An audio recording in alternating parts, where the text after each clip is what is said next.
Assalamualaikum warahmatullahi wabarakatuh. Perkenalkan, saya Imrah. Saya salah satu pengajar di Fakultas Perikanan dan Ilmu Kelautan Universitas Borneo Tarakan, program studi teknologi hasil perikanan. Saat ini saya sebagai dosen PNS dengan pangkat golongan penata muda 3B, jabatan fungsional asisten ahli. Melalui video ini saya akan menyampaikan mengenai salah satu dokumen pernyataan diri dosen dalam bentuk unjuk kerja Tridharma Perguruan Tinggi dalam bidang pengajaran. Tujuan dari pemaparan ini adalah untuk memenuhi salah satu syarat untuk pengajuan sertifikasi dosen tahun 2023. Mata kuliah yang disampaikan yakni mata kuliah bioteknologi, di mana mata kuliah ini berada di semester 5 dengan jumlah SKS 3 SKS. 2 SKS merupakan kegiatan tatap muka dan 1 SKS merupakan kegiatan praktikum. Adapun deskripsi mata kuliah bioteknologi, di mana mata kuliah ini merupakan mata kuliah yang membahas ruang lingkup bioteknologi hasil perikanan serta aplikasinya dalam berbagai bidang, baik bidang pangan, farmasi, kosmetik, kesehatan, dan lingkungan, guna meningkatkan kesejahteraan manusia.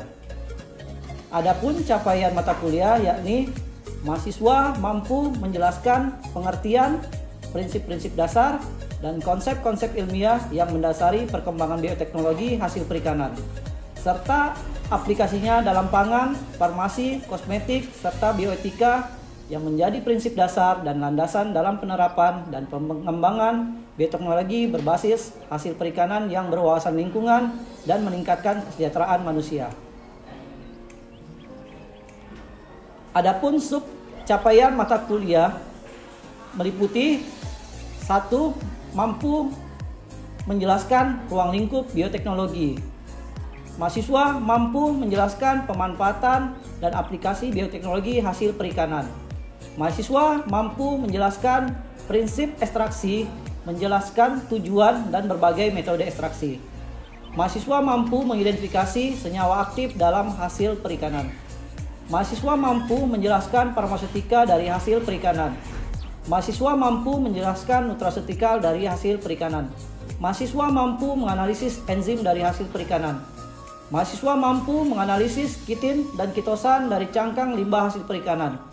Mahasiswa mampu menganalisis alginat dan keraginan. Mahasiswa mampu menganalisis kolagen dan gelatin dari hasil perikanan.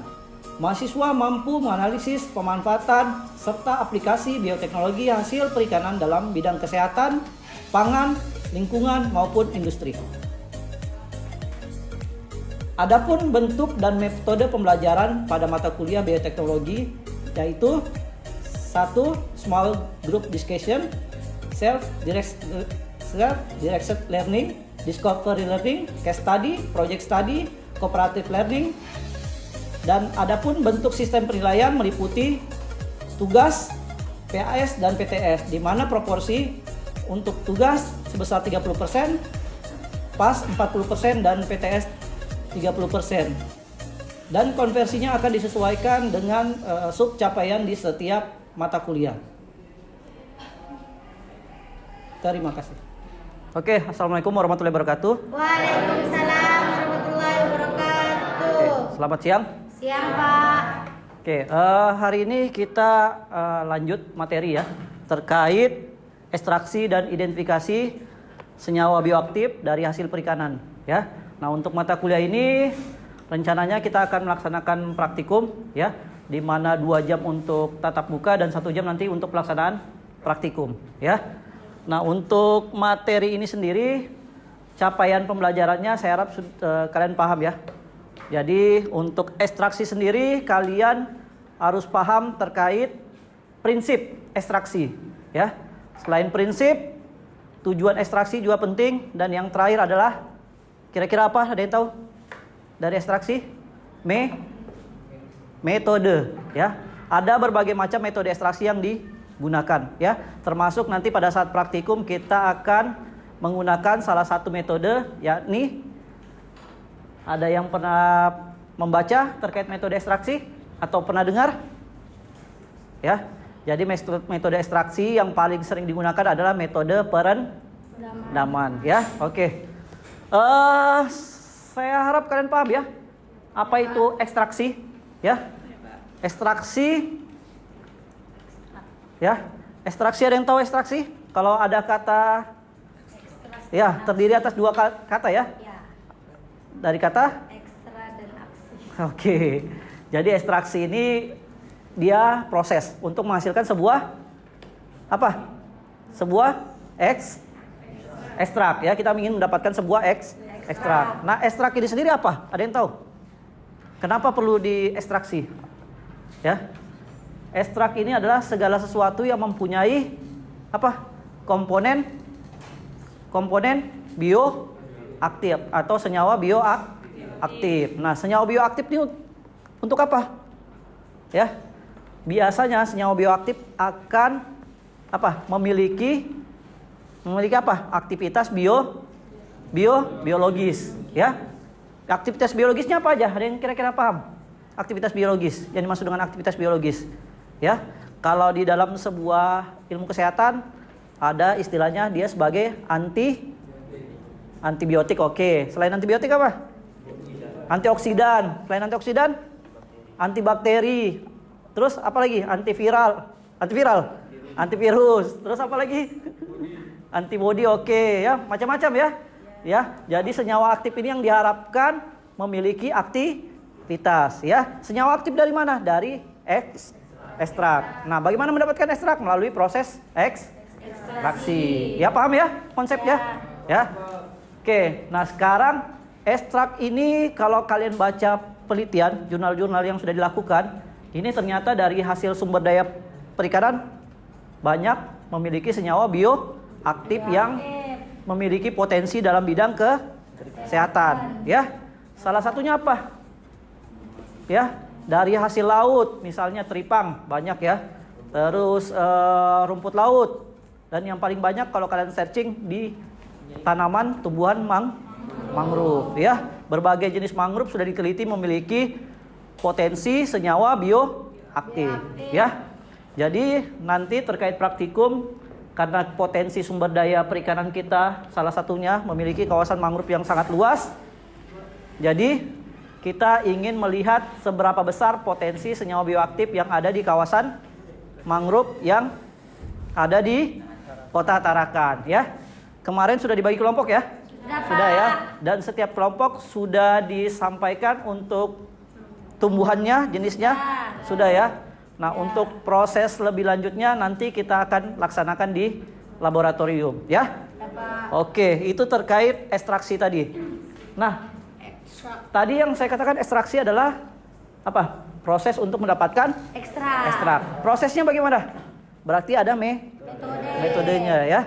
Metodenya kali ini kita menggunakan metode yang paling sering digunakan adalah metode perendaman atau biasa disebut dengan maserasi, ya. Perendaman berarti menggunakan air. Oke, air. Air ini apa? Termasuk pelarut.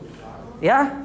Pelarut. Jadi kalau kita mau mengekstrak, kita wajib menggunakan pelarut, ya.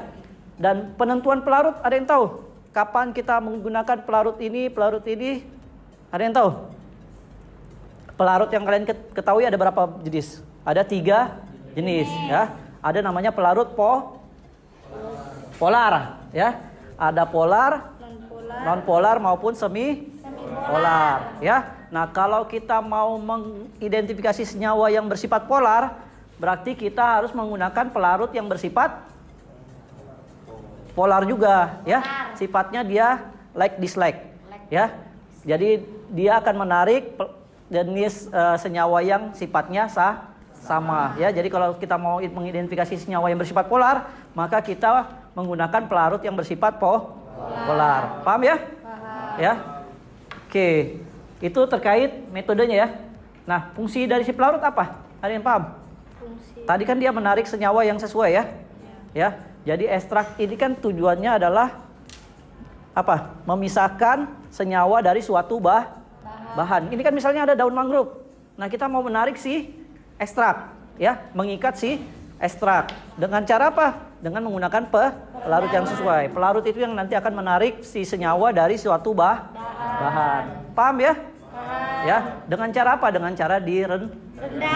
Ya, setelah direndam, dilakukan pengadukan, kemudian nanti prosesnya bisa menggunakan dalam waktu beberapa hari, 1 sampai 2 hari, 24 sampai 24 jam, kemudian dilakukan penyaringan.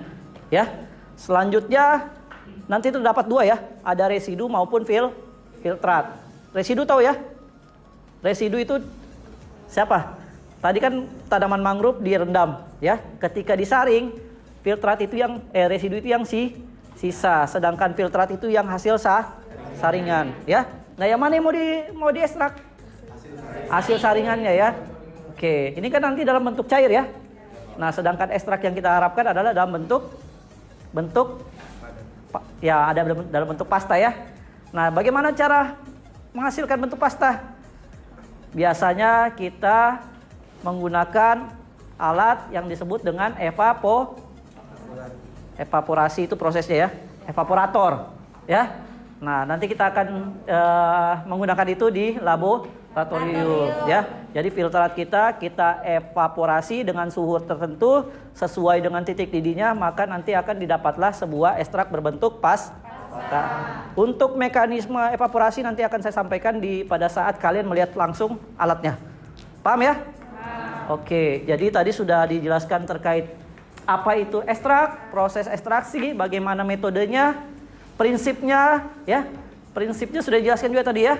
Nanti lebih jelasnya prinsipnya akan kalian lihat ketika melihat langsung alatnya. Paham ya? Paham. Nah, itu. Oke, setelah kita dapat ekstrak, capaian yang kedua yang diharapkan adalah kalian bisa menganalisis senyawa bioaktif. Ya, kan sudah ada ekstrak. Nah, kita mau melihat seberapa besar potensi senyawa yang ada di ekstrak ya. Nah, itu nanti kalian harus mampu mengidentifikasi atau menganalisis senyawa ya. Metode yang digunakan pernah dengar? Adalah metode apa?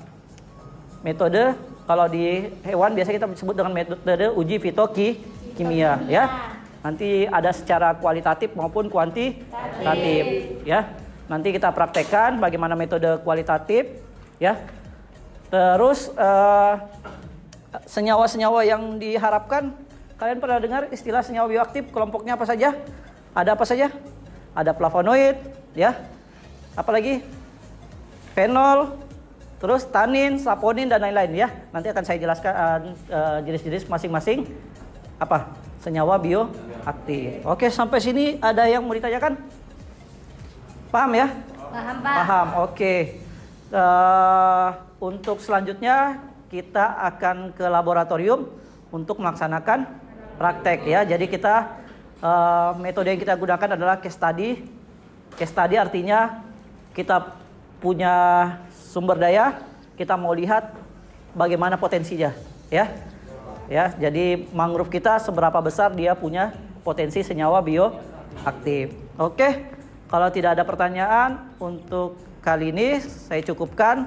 Kita lanjutkan di laboratorium untuk melaksanakan prakteknya. Oke, saya tutup. Wabillahi taufiq walhidayah. Wassalamualaikum warahmatullahi wabarakatuh. Waalaikumsalam warahmatullahi wabarakatuh. Oke, siap. Oke, assalamualaikum warahmatullahi wabarakatuh. Waalaikumsalam warahmatullahi wabarakatuh. Oke, selamat siang. Siang, Pak.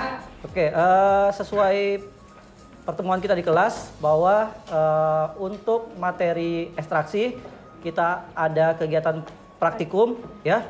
Jadi hari ini kita melaksanakan praktikum di mana judul praktikum kita hari ini adalah proses ekstraksi dan penentuan senyawa bioaktif dari hasil perikanan ya. Oke, untuk sampel yang kita gunakan hasil perikanan yaitu berupa mangrove ya. Seperti kita ketahui bahwa khusus di Kota Tarakan sendiri merupakan banyak ditemukan atau kawasan mangrove cukup melimpah ya. Oke. Untuk sampelnya sudah ditentukan kemarin ya untuk jenis-jenis ya. Kelompok 1 jadi jenis apa? Rhizopora. Oke, kelompok 2? Daun nipa. Daun nipa ya. Kelompok 3? Pidada. Kelompok 4 Sampai kelompok 3 aja. sampai kelompok 3 aja ya. Jadi ada 3 jenis mangrove yang memang banyak ditarakan, Rhizopora, Soneratiat, Pidada, dan buah dan tanaman nipa. Oke. Untuk prosesnya ya, saya harap kalian sudah membaca modul sebelum praktikum. Modulnya ada di bawah ya. Oke. Nah, untuk di modul silahkan kalian cek di bagian metode ya. Untuk proses ekstraksi kita ada 2 tahapan ya. Yang pertama kita mau melakukan ekstraksi, yang kedua kita mau melakukan identifikasi senyawa ya. Jadi dari ekstrak yang didapat nanti kemudian kita identifikasi senyawa. Nah, untuk prosesnya yang pertama kita proses pengambilan sampel di lapangan ya. Lapangan yang kita gunakan adalah daun. Oke, setelah dapat daun dilanjutkan dengan proses pengeringan ya. Setelah pengeringan prosesnya ada dilanjutkan dengan blender, dihaluskan. Oke, proses penghalusan ya. Proses penghalusan. Setelah proses penghalusan Ditaruh dalam botol. ya. Kemudian ada namanya proses penimbangan dulu ya. Ya, kita timbang berapa banyak untuk bisa mendapatkan rendemen nanti ya. Jadi penimbangan penting untuk mendapatkan rendemen ya. Nah, setelah penimbangan baru proses ekstraksi ya. Di proses ekstraksi itu kita menggunakan metode perendaman ya. Nah, untuk perendaman kita di sini menggunakan pelarut etanol ya. Pelarut etanol, jadi nanti semua kelompok sama ya. Pelarutnya etanol. Nanti perbandingannya 1:3 ya. Paham ya 1:3? Ya, misalnya kita gunakan 50 gram sampel ya. 50 gram sampel berarti pelarutnya yang digunakan berapa banyak? Kalau 1:3 150 mili ya, berarti dikalikan 3 ya, paham ya? Jadi kalau sampel kalian ditimbangnya 50 gram berarti pelarut yang digunakan adalah 150 mili, paham ya? Kalau kalian serbuknya cuma dapat 25 gram berarti pelarutnya berapa banyak? 25 dikali 3 berapa? 75 mili ya, paham ya? Konsep perbandingan 1:3 berarti satu untuk si bobot serbuk dan 3-nya untuk pelarut, paham ya? Nah, setelah direndam itu kemudian dilakukan pengadukan ya. Pengadukan kemudian direndam dalam waktu 2 kali 24 jam. Paham ya? Paham. Kemudian setelah direndam diapain? Dilakukan proses penyaringan ya. Dari proses penyaringan akan didapatkan filtrat. Ya. Filtrat inilah yang kemudian dilakukan namanya proses evaporasi. Oke, sampai sini mungkin ada yang mau ditanyakan dulu? Paham ya? Paham. Oke, untuk yang kalian lakukan sudah sampai mana? Baru sampai di penghalusan. Oke, coba saya lihat sampelnya. Ya. Oke. Nah, ini dari daun ya. Itu daun nipa dan jahe. Daun nipa dan jahe. Oke, kita di sini cukup menggunakan daun nipa ya. Nah, daun nipa ini sudah diserbukan, kemudian nanti selanjutnya paham ya, dilakukan proses penimbangan. Ya, nanti silakan kalian timbang sebanyak 50. Nah, nanti disesuaikan aja dengan berapa yang kalian dapatkan ya serbuknya ya. Baru nanti ditambahkan pelarut, perbandingan 3 ya. Dengan pelarutnya etanol, nanti akan disiapkan pelarutnya. Kemudian diaduk dan disimpan selama 2 kali 24 jam. Paham ya? Nah, untuk prosesnya nanti akan disampaikan oleh asisten ya. Ya. Oke. Ada yang mau ditanyakan terkait proses perendaman? Paham ya? Oke, paham. Nah, selanjutnya setelah proses perendaman kan kita menggunakan alat namanya evaporator ya. Oke. Alatnya sebelah sana mungkin kita bisa lihat ya. Tolong diperhatikan ya. Selanjutnya tadi kalian akan mendapatkan filtrat ya dari proses perendaman. Jadi filtrat kemudian kita lakukan namanya proses evaporasi untuk mendapatkan ekstrak dalam bentuk pasta ya. Nah, untuk mendapatkan ekstrak dalam bentuk pasta, alat yang kita gunakan adalah alat evaporator ya. Ada yang tahu prinsip kerjanya evaporator? Penyaring. Evaporator ini pemisah ya. Jadi kan tadi ekstraknya senyawanya sudah diikat oleh si larutan. Ya. Nah, bagaimana kita mau memisahkan kembali si senyawa dengan si Larut. larutan? Ya, ini kita gunakan alatnya evaporator. Jadi nanti si filtrat kita masukkan ke sini. Ya, ada tabungnya. Ya. Kemudian dilakukan pemanasan. Ya, pemanasannya ini menggunakan suhu sesuai titik didih. Paham ya? Misalnya etanol titik didihnya 70. Kalian dengarkan dulu ya. Etanol suhu titik didihnya 70. Berarti kita menggunakan suhu pemanasnya berapa? 70. Kalau kita menggunakan pelarut air titik didihnya adalah 100 derajat. Berarti suhunya kita menggunakan 100 derajat. Jadi nanti silakan kalian searching suhu didih titik pelarut etanol ya. Nah, kemudian filtrat dididihkan, nanti si pelarut akan apa? Dia akan naik ya, menguap ya, menguap. Kemudian di sini nanti ditambahkan pendingin ya, pendingin akan dihubungkan ke pendingin. Kemudian si pelarut ya, si pelarut akan turun ya, si pelarut dia akan menguap tadi ya. Sedangkan si ekstrak dia akan tetap tertinggal di sini, di tabung yang ini. Paham ya? Yang menguap adalah si pelarut etanolnya karena dididihkan sesuai titik didih. Sedangkan si ekstrak dia tidak akan naik. Ya. Dia akan tetap tertinggal. Jadi si ekstrak tertinggal di sini, si pelarut menguap. Ya, kemudian didinginkan biar dia tidak keluar karena tekanan, jadi menggunakan suhu dingin, pelarutnya akan tertampung. Ya, paham ya prinsipnya?